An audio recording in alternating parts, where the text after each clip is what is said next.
16 de agosto de 1966. Base aérea de Rabania, Iraque. Início da manhã. O capitão Munir Hedfa caminha em direção ao seu MiG-21F-13, o caça mais avançado que a União Soviética tinha na época.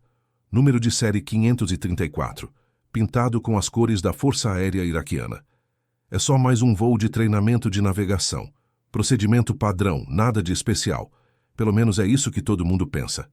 Hedfa sobe na cabine, liga os sistemas. O motor Tumansky R-11F-300 ganha vida com aquele rugido característico dos jatos soviéticos. Autorização da torre. Decolagem. Ele sobe, faz a curva esperada em direção a Bagdá. E então, desvia. O radar iraquiano detecta. O blip na tela está indo para o oeste, para o lado errado. A torre tenta contato. Retorne à base imediatamente. Silêncio. Você será abatido se não retornar. Munir Hedfa desliga o rádio. Agora ele está sozinho, 900 quilômetros pela frente. Combustível no limite. Atravessando o espaço aéreo de países que vão querer derrubá-lo. E do outro lado, Israel. O inimigo mortal do mundo árabe. Essa não é uma deserção comum. Isso é a Operação Diamond, uma das operações mais audaciosas da história da espionagem. E o que aconteceu antes, durante e depois dessa fuga mudou o curso da história militar do Oriente Médio. Se você quer entender como uma única aeronave roubada ajudou Israel a vencer a Guerra dos 6 Dias, fica até o final. Curte o vídeo. Se inscreve no canal. Essa história é de arrepiar. Para entender o que aconteceu, você precisa entender o momento. Estamos no auge da Guerra Fria. De um lado, Estados Unidos e seus aliados ocidentais. Do outro, União Soviética e o Bloco Comunista. E no meio disso tudo, o Oriente Médio virou um tabuleiro de xadrez. A União Soviética estava armando pesadamente os países árabes, Egito, Síria, Iraque. Mandava conselheiros militares, equipamentos, aviões. O objetivo era criar uma barreira contra a influência ocidental na região. E a joia da coroa desse arsenal era o MiG-21, o caça mais avançado que os soviéticos tinham. Rápido, ágil, mortal. Capaz de atingir mais de Mach 2, 2 vezes a velocidade do som. Egito, Síria e Iraque receberam dezenas dessas aeronaves e estavam treinando pilotos para usá-las contra Israel. Israel, por sua vez, estava cercado. Um país minúsculo, rodeado por nações árabes hostis que não reconheciam seu direito de existir. A Força Aérea Israelense sabia que em qualquer guerra futura ia enfrentar hordas de MiG-21. E eles não sabiam quase nada sobre essa aeronave.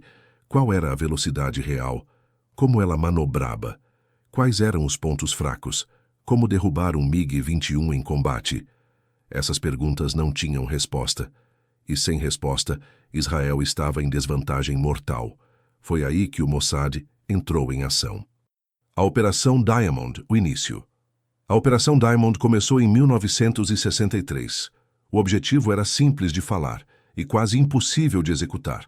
Conseguir um MiG-21 intacto. Não destroços, não peças.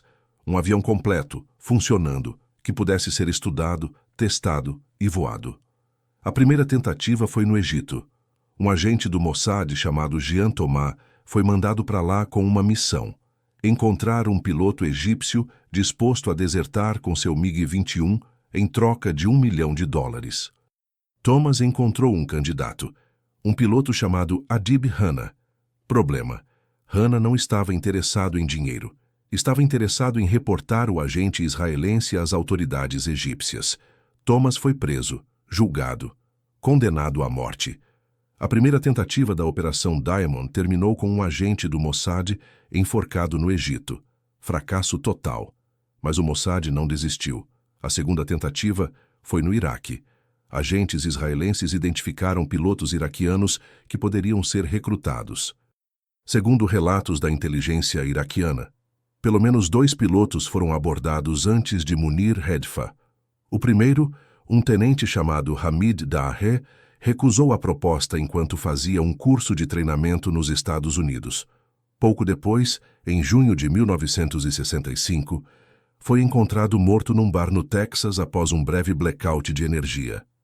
O segundo piloto, segundo relatos iraquianos, foi jogado de um trem em alta velocidade na Alemanha em fevereiro de 1966, depois de exigir uma quantia muito alta para desertar. Verdade ou propaganda iraquiana? Difícil saber com certeza. Mas uma coisa era clara. O Mossad estava determinado a conseguir aquele MiG-21. E então apareceu o terceiro nome, Munir Redfa. Munir Redfa nasceu em 1934 numa família cristã assíria. Isso é importante, muito importante. Os assírios são uma minoria étnica e religiosa no Iraque. Cristãos num país majoritariamente muçulmano, uma comunidade que já tinha sofrido perseguições horríveis, incluindo massacres durante o colapso do Império Otomano. A família de Redfa, como muitas outras famílias assírias, tinha fugido da Turquia e do noroeste do Irã para se refugiar no Iraque. Redfa entrou para a Força Aérea Iraquiana e se destacou. Era um piloto habilidoso. Foi mandado para a União Soviética para treinamento avançado, onde aprendeu a voar o MiG-21. Voltou para o Iraque como um dos poucos pilotos qualificados nessa aeronave. Foi designado para o Esquadrão 11, a unidade de elite que operava os MiG-21 iraquianos. E aí começaram os problemas. Segundo a versão israelense, e segundo o próprio Redfa em entrevistas coletivas depois da deserção, ele sofria discriminação constante por ser cristão. Era obrigado a viver longe da família em Bagdá. Não era confiado pelos comandantes. E, detalhe crucial, só era autorizado a voar com tanques de combustível reduzidos. Não confiavam nele com tanques cheios. Mas o que mais perturbava Redfa era outra coisa: as missões contra os curdos. Nos anos 60, o governo iraquiano estava em guerra contra a minoria curda no norte do país. E pilotos como Redfa eram mandados para bombardear aldeias curdas, muitas vezes com napalm. Os curdos eram outra minoria perseguida. E Redfa, como cristão assírio, se identificava com eles. Eu era obrigado a atacar pessoas indefesas, ele disse depois. Isso me perturbava profundamente. Redfa estava infeliz, frustrado, sentia que não tinha futuro no Iraque. E o Mossad descobriu isso. A conexão veio de uma fonte improvável. Um judeu iraquiano chamado Ezra Zelka, codinome Yusuf, trabalhava como empregado para uma família cristã maronita em Bagdá desde os 10 anos de idade. A namorada de Yusuf tinha uma amiga que era casada com um piloto da Força Aérea Iraquiana. Esse piloto era Munir Redfa. Yusuf percebeu que Redfa estava insatisfeito. Fez contato com agentes israelenses em Teherã. Na época, Israel e Irã ainda tinham relações diplomáticas. E passou a informação. O Mossad viu potencial. Em 1965, um grupo de oficiais iraquianos foi mandado para os Estados Unidos para um curso na base aérea de Randolph, no Texas. Redfa estava entre eles. O Mossad mandou agentes femininas para se aproximar dos pilotos iraquianos. Uma delas, uma mulher que se apresentou como americana, se aproximou de Redfa, bonita, inteligente, interessada nele. O relacionamento se desenvolveu. Apesar de casado e com filhos, Redfa se envolveu com ela. E foi aí que a armadilha se fechou. A americana era uma agente do Mossad. Algumas fontes a identificam como Lisa Bratt. Ela acompanhou Redfa de volta ao Iraque, mantendo contato. Em julho de 1966, ela sugeriu férias na Europa. Redfa aceitou. Foi lá que ela revelou a proposta. Por que você não voa para Israel? Tenho amigos lá que podem te ajudar. Redfa quase desmaiou. Meu MiG, para Israel? Vocês são loucos. Ele apontou os problemas óbvios. Não tinha combustível suficiente nos tanques que era autorizado a usar. Seria abatido assim que tentasse cruzar a fronteira. Era suicídio. Mas os israelenses tinham um plano. Para convencer Redfa, o Mossad fez algo extraordinário. Levou ele para Israel. Isso mesmo. Antes da deserção, Redfa viajou secretamente para Israel com um passaporte israelense falso no nome de Moshe Mizrahi. Lá, ele conheceu o general Mordechai, Moti Hod, comandante da Força Aérea Israelense. Rod apresentou o plano de voo detalhado. Mostrou mapas, explicou a rota de fuga. Mostrou exatamente onde Redfa deveria pousar. A base aérea de Hatzor, no centro de Israel. Redfa viu a pista com os próprios olhos. Conversou com pilotos israelenses. Entendeu que o plano podia funcionar. A rota seria em zigue-zague para evitar radares iraquianos e jordanianos. Aproximadamente 900 quilômetros no total, no limite absoluto do alcance do MiG-21. E a oferta era generosa. $1 milhão, cidadania israelense para ele e toda a família, emprego garantido em Israel, extração segura de todos os familiares do Iraque. Esse último ponto era crucial. Redfa não ia desertar se sua família fosse ficar para trás como refém. O Mossad garantiu. Antes da deserção, toda a família estaria fora do Iraque. Redfa aceitou. Semanas antes do dia marcado, o Mossad começou a tirar a família de Redfa do Iraque. A esposa, Betty, e os 2 filhos pequenos, de 3 e 5 anos, foram convencidos a tirar férias em Paris. Betty não sabia de nada.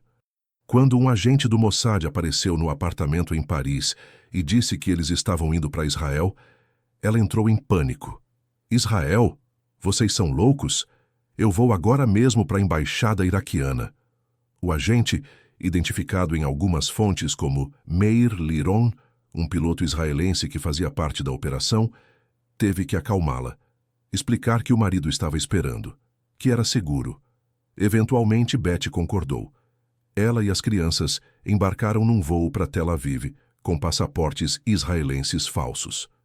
Enquanto isso, outros familiares, os pais de Redfa, irmãos, aproximadamente 17 pessoas no total, foram retirados por terra. 2 vans grandes saíram de Bagdá com a família, fingindo ser um piquenique em grupo para não levantar suspeitas. A rota passou pelo território curdo no norte do Iraque. Guerrilheiros curdos, que tinham boas razões para ajudar qualquer um fugindo do governo iraquiano, guiaram o grupo através das montanhas até a fronteira com o Irã. Do Irã foram transportados de helicóptero e avião até Israel. A operação de extração foi executada sem problemas. Toda a família chegou em segurança. Agora, só faltava o próprio Munir Redfa e o MiG-21.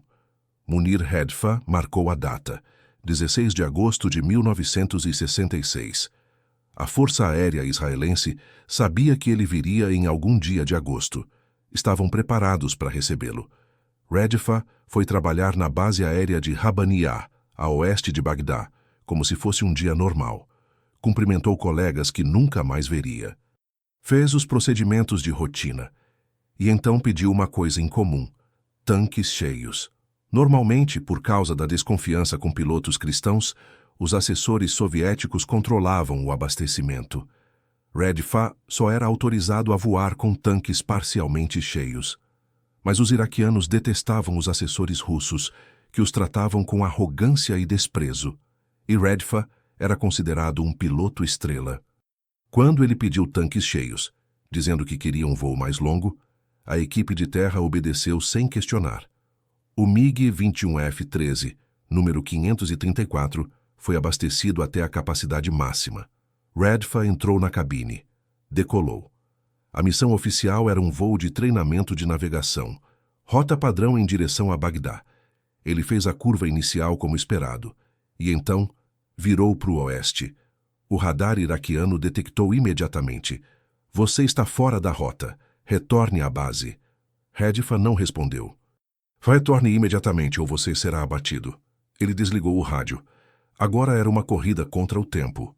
O MiG-21F-13 era rápido, muito rápido. Motor Tumansky R-11F-300, gerando mais de 5.000 kg de empuxo com pós-combustão. Velocidade máxima de Mach 2.05, mais de 2.100 km/h em altitude. Nenhum interceptador iraquiano conseguiria alcançá-lo a tempo. Redfa voou em altitude alta, maximizando alcance e velocidade. A rota foi cuidadosamente planejada para evitar as áreas de maior cobertura de radar.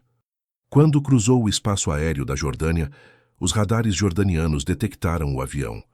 A Força Aérea Jordaniana tinha caças Hawker Hunter, aviões britânicos respeitáveis, mas incapazes de alcançar um MiG-21 em altitude. Os jordanianos entraram em contato com a Síria para verificar. A resposta? É um avião sírio em missão de treinamento. Mentira, claro, mas os jordanianos aceitaram. Hadfa continuou voando. O combustível diminuía. O indicador caía. 900 quilômetros é o limite absoluto do MiG-21 com tanques cheios. Qualquer desvio, qualquer erro de navegação, e ele cairia no deserto.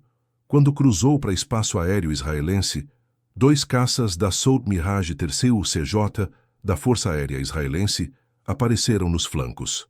Escoltas. Os israelenses estavam esperando. Hadfa baixou o trem de pouso, sinal universal de intenção pacífica, e seguiu os Mirages até a base aérea de Hatzor. O pouso foi tenso.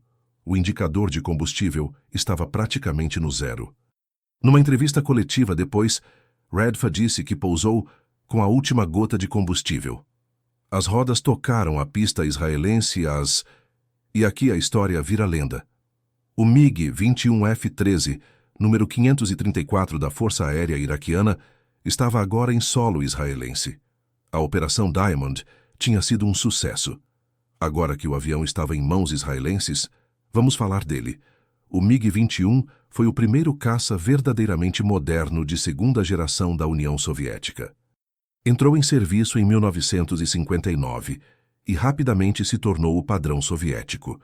Os engenheiros soviéticos criaram uma configuração única, asa delta com estabilizador traseiro. Isso dava ao avião uma combinação rara de velocidade alta, boa manobrabilidade e características aceitáveis de decolagem e pouso. Especificações do MiG-21F-13. Característica e especificação motor Tuman Sky R11F-300 em Puxo, pós-combustão. 5.750, Giri F, 56,4 kn, velocidade máxima Mach 2.05, 2.175 km/h, teto de serviço 17. 500 metros, taxa de subida mais de 200 mm alcance. 300 km com tanque externo armamento. Canhão NR-30 de 30 mm, 60 projéteis. PLAS, 2 mísseis. K-13A2 Atoll. Código OTAN Fishbed C. O MiG-21 era pequeno, leve e incrivelmente ágil. Subia como um foguete. Em combate aéreo próximo era um adversário formidável. Mas também tinha fraquezas. Alcance limitado. Os tanques internos carregavam apenas cerca de 2.340 litros de combustível. Visibilidade ruim da cabine, especialmente para trás. Radar básico, sem capacidade de olhar para baixo. Armamento limitado a 2 mísseis e um canhão com apenas 60 projéteis. E eram exatamente essas fraquezas que Israel precisava descobrir. Poucas semanas depois da chegada, o MiG-21 de Hadfa estava voando de novo, mas agora com pilotos israelenses. O piloto de testes Danny Shapira foi o primeiro israelense a voar o MiG. Ele e outros pilotos conduziram mais de 100 horas de voos de teste ao longo de um ano. Testaram tudo. Velocidade máxima em diferentes altitudes, taxa de subida, raio de curva, comportamento em manobras extremas, desempenho do radar, efetividade dos mísseis e, mais importante, fizeram combates simulados. O MiG-21 enfrentou os Mirage III CJ israelenses em dogfights controlados. Os pilotos israelenses aprenderam exatamente como o MiG se comportava, quais manobras ele fazia bem, quais manobras ele fazia mal.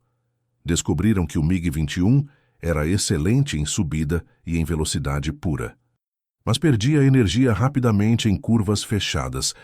A visibilidade traseira era péssima. Um piloto de Mirage podia se posicionar atrás do MiG sem ser visto.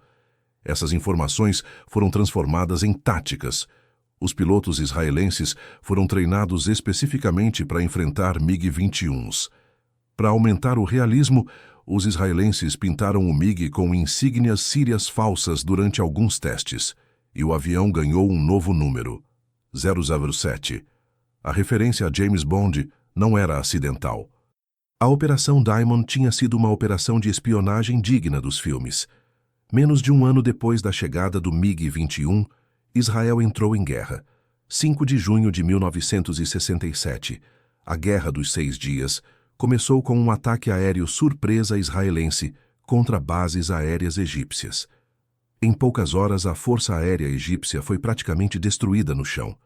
Mas ainda havia MiG-21 sírios e iraquianos no ar, e os pilotos israelenses sabiam exatamente como enfrentá-los.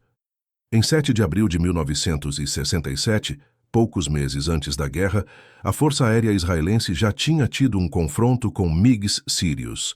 O resultado? 6 MiGs sírios abatidos. Nenhuma perda israelense. Os pilotos israelenses conheciam as fraquezas do MiG-21, sabiam como explorá-las.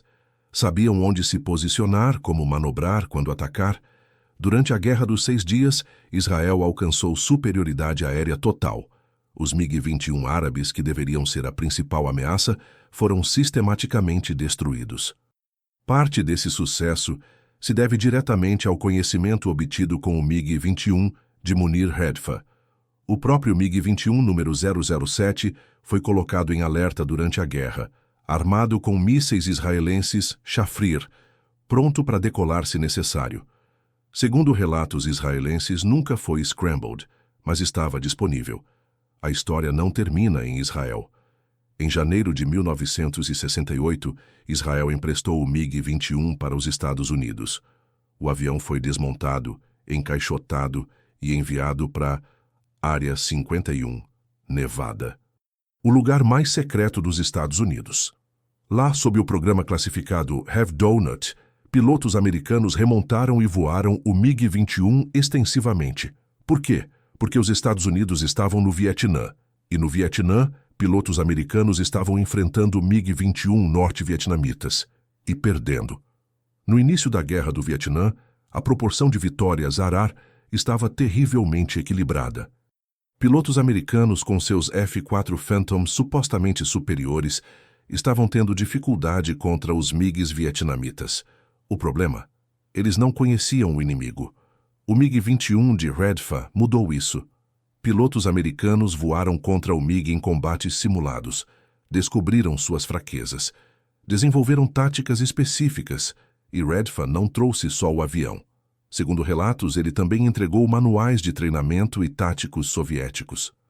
O conhecimento obtido no Have Donut foi fundamental para melhorar o desempenho americano no Vietnã. As táticas desenvolvidas com base nesses testes salvaram vidas de pilotos americanos. E em troca da cooperação israelense, os Estados Unidos começaram a fornecer caças modernos para Israel, incluindo o F-4 Phantom, que os americanos tinham relutado em vender antes. A Operação Diamond pagou dividendos por décadas. Os soviéticos ficaram furiosos. Seus segredos de aviação tinham sido comprometidos. O MiG-21, orgulho da indústria aeronáutica soviética, estava agora nas mãos de seus inimigos. Moscou exigiu a devolução do avião, fez ameaças, protestou diplomaticamente. Israel, obviamente, não devolveu nada. O Iraque declarou Hedfa traidor, emitiu mandados de prisão, prometeu vingança. Segundo relatos, um primo de Hedfa que ficou no Iraque foi executado pelas autoridades iraquianas como retaliação. Que após a deserção de Hedfa, o governo iraquiano proibiu cristãos de servir na Força Aérea. Essa proibição durou até a invasão americana do Iraque em 2003. A desconfiança com minorias religiosas no exército iraquiano só aumentou. A KGB soviética também ficou humilhada. Um de seus aliados tinha perdido a aeronave mais avançada do bloco comunista. E pior, não foi um acidente ou uma captura em combate. Foi uma operação de inteligência israelense executada com perfeição. E o que aconteceu com Munir Hedfa? Ele se reuniu com a família em Israel, recebeu $1 milhão prometido, ganhou cidadania israelense, conseguiu emprego, provavelmente relacionado à defesa, embora os detalhes nunca tenham sido divulgados. Mas a vida em Israel não foi fácil. Betty, a esposa, estava furiosa. Ela não sabia de nada até o último momento, e agora estava vivendo com o inimigo. Pelo menos era assim que ela via. Segundo alguns relatos, ela disse ao marido que viver em Israel era inaceitável. Depois da Guerra dos 6 Dias, a família deixou Israel. O Mossad providenciou novas identidades. Eles se mudaram para um país ocidental não identificado. Algumas fontes dizem que administraram um posto de gasolina. Redfa viveu o resto da vida em relativo anonimato. Morreu de ataque cardíaco por volta de 1998. Tinha cerca de 64 anos. Não há indícios de que a morte tenha sido causada por algo além de causas naturais. O legado. O MiG-21 número 007 eventualmente foi aposentado. Depois de servir para testes, treinamento e até mesmo ficar em alerta durante a guerra, a aeronave foi preservada. Hoje, uma réplica pintada para parecer o MiG original está em exibição no Museu da Força Aérea Israelense, em Hatzerim. É uma das atrações mais populares. Em novembro de 1967, o ator Sean Connery, que na época era James Bond nos cinemas, visitou Israel e tirou uma foto ao lado do MiG-21, número 007. A ironia era perfeita demais para ignorar. O avião roubado numa operação digna de filme de espionagem, numerado como o agente secreto mais famoso do mundo, fotografado com o próprio James Bond. A história da Operação Diamond virou filme em 1988. Still the Sky, estrelando Ben Cross e Mariel Hemingway. A Operação Diamond durou 3 anos. Custou vidas, tanto de agentes quanto de pilotos que recusaram desertar. Envolveu dezenas de pessoas em múltiplos países e, no final, entregou uma única aeronave. Mas essa única aeronave mudou o equilíbrio de poder no Oriente Médio. O conhecimento obtido com o MiG-21 de Redfa deu a Israel uma vantagem decisiva na Guerra dos 6 Dias. Ajudou os Estados Unidos no Vietnã. Influenciou o desenvolvimento de táticas aéreas ocidentais por décadas. Tudo porque um piloto cristão assírio, frustrado com a discriminação e perturbado por ter que bombardear civis curdos, decidiu que não tinha mais futuro no Iraque. E porque o Mossad soube identificar essa frustração e transformá-la em uma das operações de inteligência mais bem-sucedidas da Guerra Fria. Munir Redfa não era um herói no sentido tradicional. Ele foi motivado por uma mistura de ressentimento pessoal, medo e dinheiro. A escolha entre prata ou chumbo, aceitar a oferta ou enfrentar as consequências, certamente pesou na decisão. Mas o resultado foi histórico. Um homem, um avião, uma decisão. E o curso da história militar do Oriente Médio foi alterado para sempre. Essa foi a história real da Operação Diamond, o MiG-21 roubado para Israel. 16 de agosto de 1966. Munir Redfa decolou de Rabaniá com um plano impossível. Voar 900 quilômetros através de território hostil, pousar num país inimigo e mudar de vida para sempre. Ele conseguiu. E o avião que ele trouxe, o MiG-21 F-13, número 534, renumerado 007, se tornou uma das aeronaves mais estudadas da história da aviação militar. Se você chegou até aqui, deixa o like, se inscreve no canal, ativa o sininho. Histórias de espionagem real como essa são mais impressionantes do que qualquer filme de Hollywood, porque elas realmente aconteceram. Nos vemos no próximo voo.